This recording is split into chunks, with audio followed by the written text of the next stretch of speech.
retrouvés, mesdames et messieurs, bonsoir et bienvenue aux 20h d'évasion. La mise en place d'un comité interministériel sur les droits de l'homme, des cadres des différents départements ministériels se sont rencontrés pour la deuxième fois ce vendredi. Il devra se pencher sur toutes les questions liées au respect des droits de l'homme en Guinée. Présentation des 6 présumés bandits par la police, ils sont accusés de plusieurs cas d'attaque à main armée et de vandalisme à Conakry et à l'intérieur du pays. Ils vont répondre de leurs actes devant la justice. Et puis, le Orea Athletic Club sera dimanche 2 mars face au club marocain Raja. L'entraîneur des Rouges et Blancs de Conakry était face ce vendredi à la presse pour parler des préparatifs de son club. Et c'est tout pour les grands titres de ce journal. Une fois encore, bonsoir. Une deuxième rencontre tenue ce vendredi au département des droits de l'homme et des libertés publiques pour débattre de la mise en place d'un comité interministériel sur les droits de l'homme. Ce comité devra permettre à la Guinée de renforcer ses capacités en la matière. Plus de précisions avec Salimatou Diallo. Le comité interministériel sur les droits de l'homme est une structure d'appui au département des droits de l'homme et des libertés publiques. Il vise à orienter et conseiller le gouvernement et les institutions républicaines sur les questions des droits de l'homme, mais aussi à ramener la Guinée parmi les nations démocratiques. Il est composé de cadres venant de l'ensemble des départements ministériels et est dirigé par un bureau présidé par le ministre des droits de l'homme et des libertés publiques. Il devra rendre compte mensuellement de ses activités au Premier ministre. Aujourd'hui, c'est la continuation de la première réunion qui consistait à étudier, à discuter sur la mouture qui avait été soumise concernant le fonctionnement, la composition et les attributions du comité technique. Aujourd'hui, nous avons mis en discussion ce projet d'arrêté qui a été fortement amendé. La prochaine réunion, nous pourrons sortir une mouture finale. À en croire le secrétaire général du ministère des droits de l'homme et des libertés publiques, la délicatesse et la complexité de la création de ce comité interministériel sur les droits de l'homme déterminent le retard de sa finalisation. C'est un travail un peu délicat et c'est très très important. C'est pour ça que nous avançons petit à petit. Parce que je voudrais souligner quelque chose de très très fort parce que ce comité va jouer un rôle très important parce qu'il va permettre de passer en revue tout ce que nous avons pris comme engagement internationaux et essayer de voir où est-ce que nous sommes à jour, où est-ce que nous ne sommes pas à jour. Une prochaine rencontre pour la finalisation du projet est prévue pour les jours à venir. Le nouveau secrétaire général et la nouvelle chef de cabinet du ministère délégué au budget ont pris fonction ce vendredi. André Loa et Nagouma Faro ont décliné lors de cette cérémonie certaines de leurs priorités. La cérémonie a été présidée par le ministre d'État aux Finances. Reportage Magnan Kandé. 2 cadres du ministère de l'économie et des finances rejoignent le ministère délégué au budget. André Loa et Nagouma Faro, précédemment conseiller chargé des missions et des suivis et conseillère chargée des questions économiques au ministère de l'économie et des finances, viennent remplacer Sanoussi Dabo et Mohamed Lamine Yayo, respectivement secrétaire général et chef de cabinet du ministère délégué au budget. Au cours de la cérémonie qui a regroupé amis, parents et collaborateurs, les 2 cadres entrants ont décliné certaines de leurs priorités. Dans la perspective de la mise en œuvre du programme économique de la Guinée, appuyé par la facilité élargie de crédit des institutions du Brésil, notamment la mobilisation accrue des recettes fiscales et douanières, la qualification des dépenses publiques, en ma modeste qualité de secrétaire général, je tiens à rassurer de ma disponibilité habituelle et m'engage à les accompagner avec détermination et loyauté pour l'atteinte des objectifs qui nous ont été assignés. Le ministère délégué du budget, je le sais, est un département très stratégique au regard de son rôle combien vital dans la gouvernance publique moderne.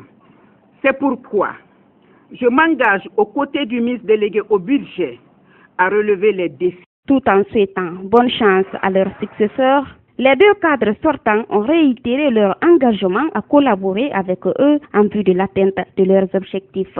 En souhaitant encore de nouveau en votre nom, bonne chance à ces 2 cadres promus et nous sommes sûrs que leur présence à côté de nous va revigorer encore davantage le travail que nous avons ensemble posé Il faut dire que ce secrétaire général entrant, André Loua, est titulaire d'un diplôme de maîtrise de l'Université de Québec. Et quant à Nanyuma Faro, elle a été professeure en macroéconomie à l'Université de Conakry, chef de division aux affaires économiques à la Direction nationale de l'économie et des finances, directrice nationale adjointe, conseillère chargée des questions économiques au ministère de l'économie et des finances.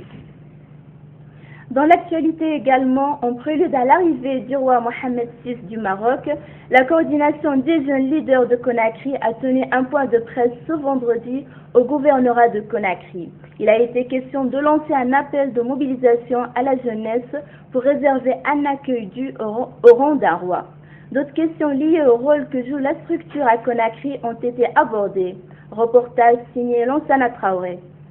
Vu l'importance de l'arrivée du roi marocain en Guinée, la coordination des jeunes leaders de Conakry lance un appel à la mobilisation massive des jeunes. Selon elle, la visite du roi Mohamed VI est une opportunité d'investissement en Guinée. La coordination régionale des jeunes leaders de la ville de Conakry attache une importance capitale à l'arrivée de Sa Majesté le roi Mohamed VI du Maroc en Guinée. À cet effet, elle informe l'ensemble de la jeunesse du pays sans distinction, de faire mieux que les pays traversés de la sous-région par le roi du royaume chérifien. Au cours de ce point de presse, il a été question aussi de la légitimité de cette coordination, peu connue du grand public. C'est une structure indépendante qui a un statut, qui a un règlement intérieur, qui a un agrément régional. Quant aux questions liées à l'employabilité et la responsabilité citoyenne de la jeunesse, le coordinateur des jeunes leaders de Conakry répond. L'emploi des jeunes. Le gouvernement déjà a engagé 250 jeunes contractuels au gouvernement de la ville de Conakry. C'est cette coordination qui a négocié. Ça, c'est un acte important. Cette coordination s'est battue également de rencontrer le ministre de la fonction publique qui organise des tests, des concours pour que la jeunesse puisse quitter dans les quartiers. Les objectifs de la coordination sont très clairs. La promotion de l'emploi des jeunes, la sensibilisation de la jeunesse en matière d'unité nationale, ça veut dire que la bonne gouvernance, la paix. Cette organisation serait appuyée par le gouvernorat de la ville de Conakry. Elle entend désormais multiplier le contact avec la presse afin de mieux se faire connaître. Une autre rencontre avec la presse s'est tenue au ministère de la Communication. Objectif, échanger sur le retour au pays d'un confrère, Moussa Tata Kourouma Diawara, de la radio Baté FM de Kankan. Exilé depuis le 17 août 2013 au Mali, il avait été accusé par le préfet de diffusion de fausses informations sur les ondes. Néné Moubalde nous fait le point. Après des mois d'exil, Moussa Tata Kourou, directeur de la station privée Baté FM à Kankan, est de retour dans son pays natal. La dénonciation des arrestations arbitraires des citoyens, le détournement des engrais par des cadres de Kankan seraient les principales raisons de la tension entre Moussa Diawara et le préfet de Kankan. Menacé de mort, dit-on, par des inconnus et inquiété par les autorités de Kankan, Moussa Diawara avait fui pour le Mali. Ce qui m'a conduit à l'exil, c'est par rapport à l'insécurité que j'ai constatée lors de la visite du monsieur le président de Kankan. J'ai personnellement vu des bérets rouges en train de monter dans les locaux de ma radio en conflit avec le préfet qui m'avait dit de ne plus le saluer après l'interview que j'ai eu à faire avec lui par rapport au détournement des engrais. Je suis parti me cacher. Pour le ministre de la Communication, la liberté d'opinion, d'information ainsi que la liberté de la presse constituent l'un des fondements essentiels d'une société démocratique. Qui défend la presse, défend la nation. Notre objectif principal, c'est l'instauration de la vraie démocratie en Guinée. Le gouvernement du professeur Alpha Condé est à vos côtés pour faire de la presse guinéenne un moteur de développement économique, politique et social de notre pays. Il faudrait que l'éthique et la déontologie de vos métiers soient jalousement respectées par vous. Pour le cas Diawara, nous avons fait nos recherches. Nous avons trouvé qu'il n'est poursuivi nulle part. Il n'y a aucune plainte qui est contre lui. Il y a eu anguille sous roche à Kankan. Et pour cela, nous nous sommes investis au niveau de la jeunesse, au niveau des autorités locales, pour faire en sorte que M. Diawara revienne en Guinée. La question que l'on se pose est de savoir si Moussa Tatakourou Diawara pourra continuer à exercer son métier en toute liberté. Le monument situé au grand rond-point de Matoto sera inauguré ce dimanche matin 2 mars. C'est une œuvre financée par l'association Guinée en Mouvement, une association de jeunes et femmes qui soutient les idéaux de changement du professeur Alpha Condé. Suivez Moussa Soumaré, il est le président de la dite association au micro de Malik Diakité. Nous préparons l'inauguration de notre monument. Nous avons voulu participer à notre manière à la reconstruction de notre pays, à l'abellissement de notre capitale. Nous sommes une association nationale et nous avons cotisé et chacun a donné sa part et nous avons construit le monument. J'invite tous les Guinéens à venir construire, participer à la construction de la Guinée, car la Guinée c'est un beau pays. Si nous ne participons pas à la construction de notre pays, à participer à l'évolution de notre pays, à sensibiliser nos populations pour l'unité nationale, je crois que ça n'ira pas. Et c'est pourquoi nous avons commencé de maintenant à travailler pour la paix, à travailler pour la réconciliation nationale, pour que tous les Guinéens se donnent les mains et pour faire développer, avancer notre pays. 6 présumés bandits ont été présentés jeudi à l'opinion par la compagnie spéciale de la police d'intervention de la sûreté. Parmi les présumés bandits interpellés, 4 sont membres du clan Kerfala Silla alias KPC. Les présumés malfrats qui ont reconnu les faits qui leur sont reprochés sont accusés de plusieurs cas d'attaque à main armée, de vandalisme à Conakry et à l'intérieur du pays. Reportage signé Abdelrahman Ba. Ce sont l'adjudant Sanusi Keita alias Moïse, sous-lieutenant Nabi Kamara alias Sansouci, Alia Bangora Dikake, Aboubakar Silla alias Bamagarou, Mohamed Lamine Silla Barabara et Karim Sidiki alias Maninka. Parmi les 4 premiers, 2 sont rayés du cadre de l'armée et ils appartiendraient au groupe du récidiviste recherché Kerfala Silla alias KPC. Ils ont été tous arrêtés par la police en ce début de mois de février pour plusieurs cas d'attaque à main armée et d'actes de vandalisme à Conakry et à l'intérieur du pays. Le mois de novembre-décembre, Conakry a été plongé dans une situation d'insécurité. De multiples attaques à main armée, de viols, de braquages ont été mis en état d'arrestation. Il s'agit du groupe de Kerfala Silla KPC. Parmi les victimes des attaques opérées par ce groupe, un cambiste. Il lui a été retiré une somme d'1 milliard 48 millions de francs guinéens en pleine nuit à Madina dispensaire. On est parti à Forcaria. On a pris. Le blanc là nous a donné de l'argent, ils ont dit que c'est la poudre, ils nous ont donné de l'argent, on est revenu. Moi, c'est Cal qui m'a appelé une fois pour être dans ce groupe. Donc, j'ai jamais fourni de l'arme ni de munitions. Ils peuvent me comparaître. Voilà, c'est tout ce que je peux. C'est moi, Matoto Tombolia à Dubreka. À Dubreka, Matoto Tombolia, on n'a pris que 3 millions de guinéens. On rentre armé et le propriétaire effrayé fait sortir l'argent. Mois de Carme, le 17. Ceux qui nous ont braqués ont emporté une somme estimée à 1 milliard 48 millions de francs guinéens. C'était la veille du vendredi, le 17e jour du mois de Carême. Les présumés malfrats ont été transférés par la compagnie spéciale de la police d'intervention au tribunal de première instance de Kaloum pour répondre de leur forfaiture. Situé sur la presqu'île de Kaloum, le port de pêche de Boulbiné attire du monde tous les jours. Outre la pêche dans ce port, diverses activités sont également pratiquées comme le fumage et la vente de poissons. Des activités qui nécessitent très peu de repos pour ceux qui les pratiquent, malheureusement confrontés à un manque criard de matières premières. Reportage Magnon Condé. Le port de pêche artisanal de Boulbiné est l'un des plus grands ports de pêche de la capitale. C'est pourquoi dans l'enceinte, plusieurs activités sont effectuées. Il s'agit notamment des activités liées à l'exploitation et à la vente des produits halieutiques.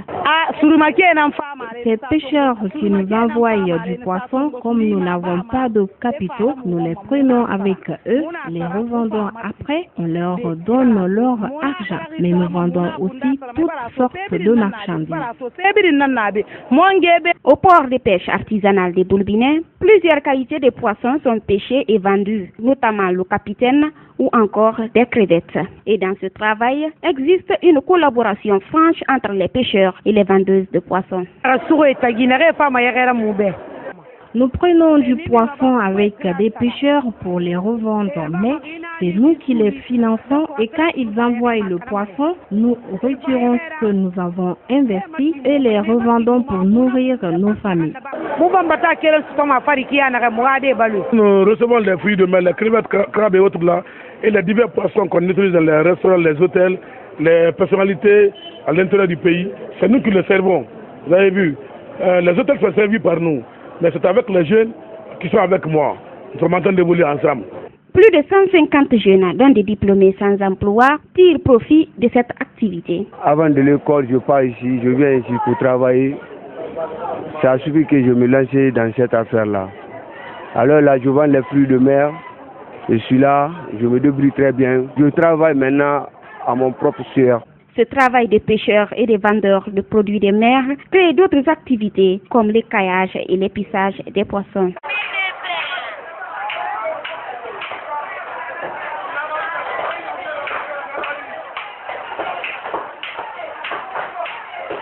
Un peu plus loin, travaillent les fumeuses de poissons, une activité réalisée avec du bois communément appelé kinsi. Quand nous prenons du poisson frais, on les envoie chez les jeunes pour les épaisser et écailler. Nous les faisons sécher puis fumer.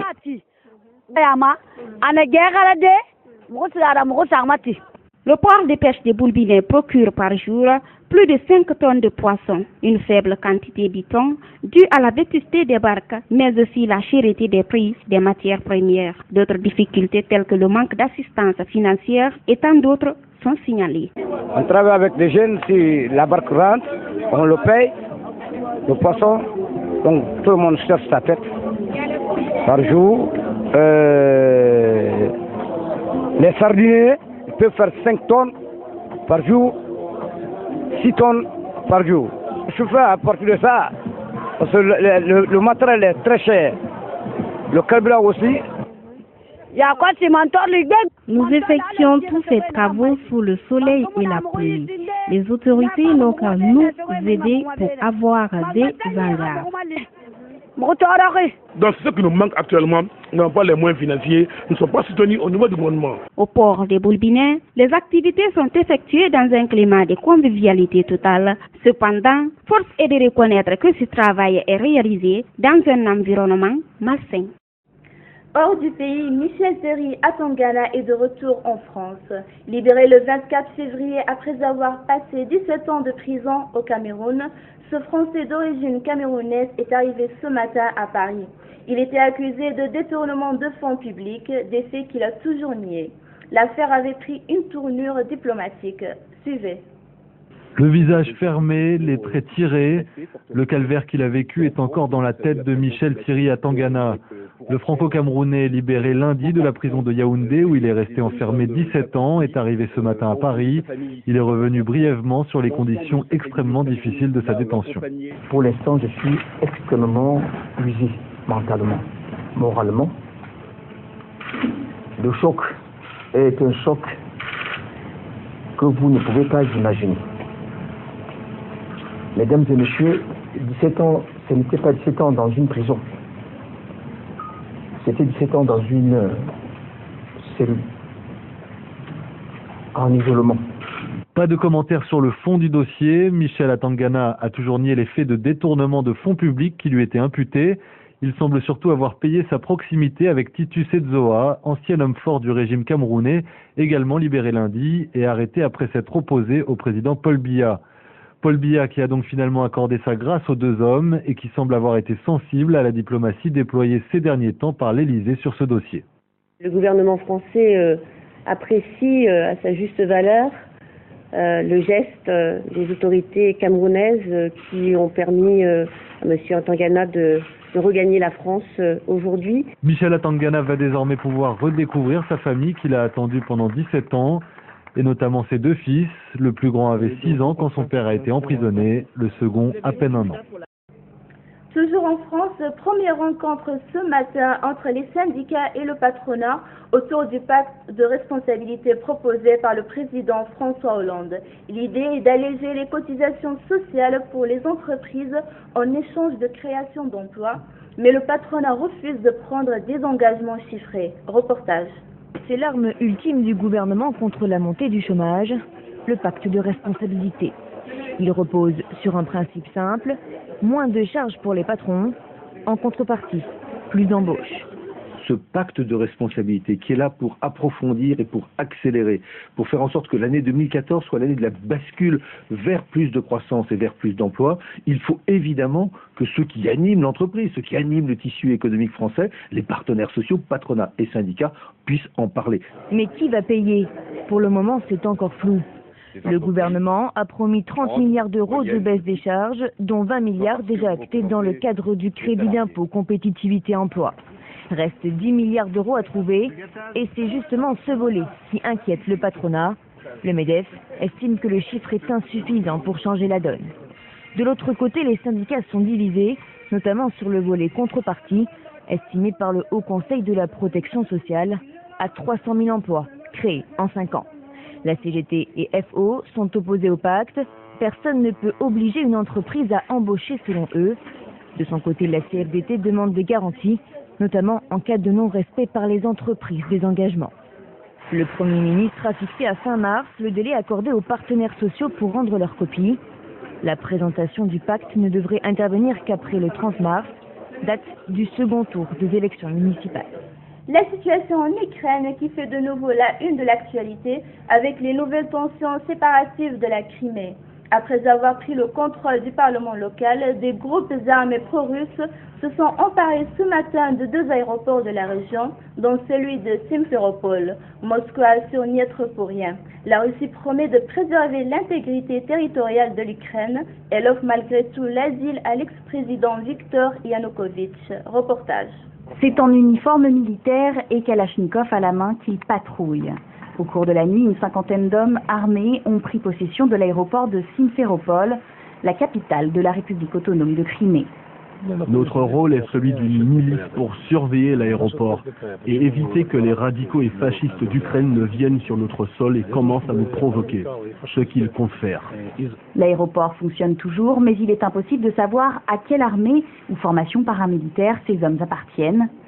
Hier, déjà, des commandos occupaient dans la ville les sièges du Parlement et du gouvernement de Crimée, hissant à leur sommet un drapeau russe. Bien décidés à refouler la vague nationaliste ukrainienne, ils demandent la tenue d'un référendum pour plus d'autonomie. À Kiev, le pro-européen Arseniy Yatsenyuk, fraîchement nommé au poste de Premier ministre, va devoir contrer cette escalade de tensions séparatistes attisée par Moscou. La Russie vient en effet de déployer 150 000 hommes à la frontière ukrainienne, une démonstration de force qui préoccupe le nouveau gouvernement de transition. Et ce matin, au sud de la Crimée, des hommes armés par dizaines ont bloqué la route menant à l'aéroport de Sébastopol. Sébastopol, ville stratégique sur la mer Noire, car c'est là que se trouve une importante base navale russe. Je ne sais pas qui ils sont, juste des gens armés, je suppose. Mais ils nous aident à assurer la sécurité. Ils ont pris le contrôle de la zone depuis ce matin. Le ministre de l'Intérieur ukrainien a aussitôt accusé les forces russes d'invasion armée et d'occupation.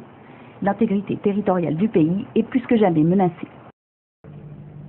Et puis la page l'invité du journal, je reçois sur ce plateau Lamine Basile Condé, directeur de DAF Production et délégué de production Désespoir de Coranti. Avec lui, nous allons parler de la sortie de l'album Fougou Fougou Acte 2, Désespoir de Coranti. Bonsoir Monsieur Condé. Bonsoir. Vous pouvez nous parler un peu de l'album Fougou Fougou Acte 2, à quand la sortie de l'album? Fougou Fougou Acte 2 Désespoir de Coranti, la sortie est prévue le 1er mars 2014 au Palais du Peuple. Et sous le curé de la maison de production dans production, le champion de l'économie culturelle Ambara Dafaga. Fugufugu acte 2, déjà il y avait eu Fugufugu acte 1, l'album Justice. Et Fugufugu acte 2, c'est l'album... c'est la suite de l'album. Et donc cette fois-ci, vous aurez d'autres choses dedans. Voilà. D'accord. Quelle sera la surprise réservée au public avec la sortie de cet album? La sortie de cet album, la surprise, c'est la vérité. La vérité, c'est la couleur blanche. Où on a les espoirs de Koranti, nous invitons à tous les spectateurs de venir avec le mouchoir blanc en main et vous allez voir d'autres choses. Voilà. Et quelles sont les mesures sécuritaires prises pour le bon déroulement de l'événement? Et à ce côté, nous demandons aux téléspectateurs de ne pas s'inquiéter par rapport à la sécurité.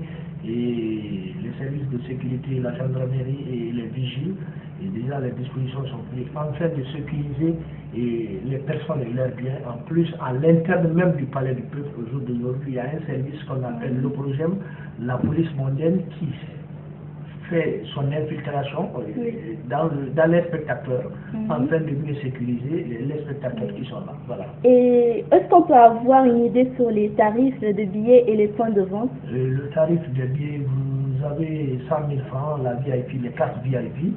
Vous avez 75 000 francs, ça c'est le parterre et le balcon à 50 000 francs. Et ces billets-là sont disponibles au niveau de Fugufugu, 1000 pattes.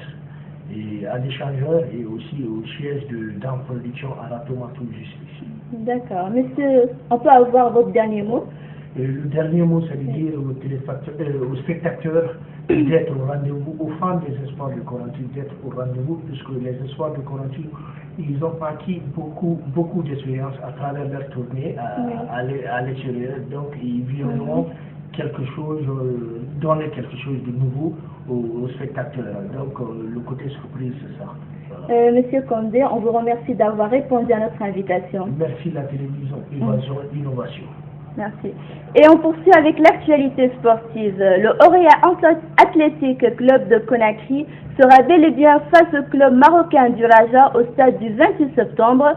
Ce dimanche. C'est au compte des préliminaires de la Ligue des champions africaine.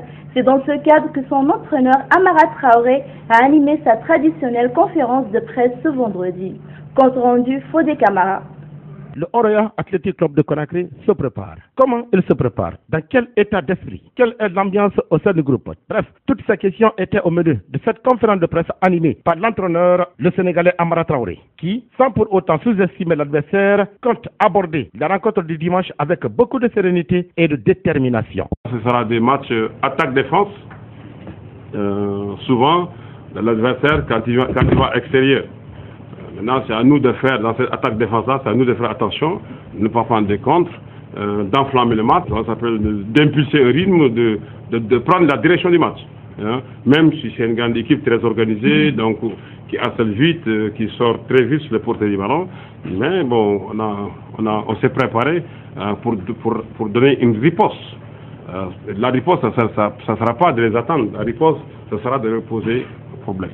On ne sera pas là à être attentif, on va leur poser des problèmes. Ça, tout ce que j'ai dit en général, je le fais. On va leur poser beaucoup de problèmes. Hein. Comme pour dire qu'on accorde beaucoup d'importance à ce match, une équipe de la direction technique nationale s'était rendue à Freetown afin d'observer le Raja dans son match contre le Diamond Star de la Sierra Leone. Ils sont abordables, notamment le latéral droit, il est abordable. Et quand je sais voir aujourd'hui la forme de Kennedy, de Figo, moi je pense que notre Vatou est là. Comme on le voit, les regards sont donc tournés vers le club champion de Guinée de l'année 2013 qui doit mettre les bouchées doubles afin de venir à bout du Raja de Casablanca dimanche prochain au compte de cette rencontre allée pour se mettre à l'abri de toute surprise désagréable lors du match retour dans une semaine à Casablanca. Mesdames et messieurs, c'est la fin de cette édition d'information. Merci de l'avoir suivi. L'information se poursuit sur notre site web www.groupeevasionguinée.info. Excellente suite de programmes en notre compagnie.